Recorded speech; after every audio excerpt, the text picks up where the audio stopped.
ஒரு இஸ்லாமிய மார்க்கத்தை தழுவி இருக்கிறதால பெரும்பான்மை இஸ்லாமிய சொந்தங்கள் வந்து இன்றைக்கி வந்து திமுக தான் நமக்கான பாதுகாவலர்.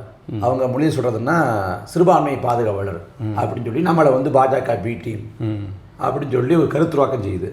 அப்படி இருக்கிறப்ப உங்கள் உறவுகள், உங்கள் நண்பர்கள், உங்களோட சுற்றம் அவங்க வந்து உங்களோட அரசியல் பயணத்தையும் இந்த வேட்பாளர் போட்டிடுறதையும் எப்படி பார்க்குறாங்க? அதாவது வந்து சிறுபான்மையினர் அப்படின்னு சொன்னால் செருப்பு கழட்டி அடிப்பேன் அப்படின்னு சொல்லக்கூடிய தமிழ்நாட்டில் ஒரே அரசியல் தலைவர் இந்த இஸ்லாமிய சமூகத்திற்கு அரணாகவும் பாதுகாவலான இருக்கணும் அப்படின்னு ஒரு ஆளை சொல்லணும்னா அது அண்ணன் சீமான் தான்.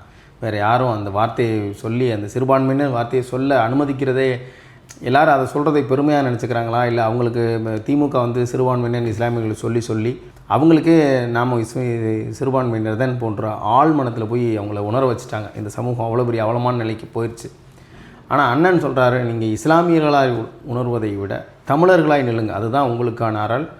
உலகத்தில் வாழுகின்ற பல கோடி தமிழர்களுடைய பேரினத்தினுடைய அங்கம் நீங்கள் வந்து சிறுபான்மையினர்ன்ற வார்த்தையை பயன்படுத்தாதீங்கன்னு அண்ணன் சொல்கிறார். அதை நாம் அண்ணன் சொல்வதை வழிகாட்டிய முன்னாடியே வந்து காயிதே மில்லத் ஐயா வந்து தெளிவாக சொல்லியிருக்கார். நாங்கள் அல்லான்னு சொல்வதற்கு முன்னதாகவே அம்மான்னு சொன்னவங்க. இனமும் மொழியும் இங்கே இருந்துச்சு, மதம்ங்கிறது வந்து எங்ககிட்ட வந்தது. அன்றைக்கி சூழ்நிலைக்கு நாங்கள் ஏற்றுக்கிட்டோம். ஆனால் வந்து தமிழர்கள்ன்ற அடையாளத்தை ஒரு பங்கு எங்களுக்கு முதல்ல தமிழர்கள் தான். அதில் நீங்கள் மறுபடியும் இஸ்லாமிய சமூகம் உணர வேண்டியது என்னென்னா, நீங்கள் பெரும்பான்மை இனத்தின் மக்கள், இனம்தான் பெருசு. நீங்கள் இன்றைக்கி இங்கே இருக்கலாம், நாளைக்கு ஐரோப்பியாவில் இருக்கலாம், அமெரிக்காவில் இருக்கலாம், நீங்கள் எங்கே போனீங்களும் தமிழர்கள் தான். அதை யாராலையும் மாற்ற முடியாது. அந்த நிலை இஸ்லாமியர்கள் உணராத வண்ணம் கடந்த 30 ஆண்டுகளாக இந்த இஸ்லாமிய சமூகத்தை திராவிட அரசியல், அது திமுக அதிமுகன்னு இல்லாது எல்லாரும் ஒரு கூட்டு சதி செஞ்சு இஸ்லாமியர்கள் தாங்களே தங்களை சிறுபான்மையர் நம்ம ரொம்ப கம்மியாக தான் இருக்குமோ அப்படின்னு நினைக்கின்ற எண்ணத்துக்குள் தள்ளிட்டாங்க. இந்த தமிழ்நாட்டில் இருக்கக்கூடிய 8 கோடி மக்களில் 1 கோடி மக்கள் இஸ்லாமியர்கள். விடுதலை அடைந்து முதலில் நடந்த சட்டமன்றத்தில் வந்து 40க்கும் மேற்பட்ட இஸ்லாமிய சமூகத்தை சார்ந்தவர்கள் சட்டமன்ற உறுப்பினராக இருந்திருக்காங்க. இன்றைக்கி 5 சீட்டுக்கும் 4 சீட்டுக்கும் பிச்சை எடுத்துக்கிட்டு பின்னாடி ஓடிக்கிட்டு இருக்காங்க. மனவழியை தரக்கூடிய ஒரு விடயம் கூட இடவில் சொன்னாங்க. அந்த மனிதநேய மக்கள் கட்சியை சார்ந்த ஐயா ஜவாஹிர்லால் அவரை கூட எங்களுக்கு 5 சட்டமன்ற உறுப்பினர் வாய்ப்பு கேட்டிருக்கோம் திமுகட்ட, நாங்கள் உதயசூரியனில் போட்டிக்கிட்டுறோம் அப்படின்னு சொல்கிறாங்க.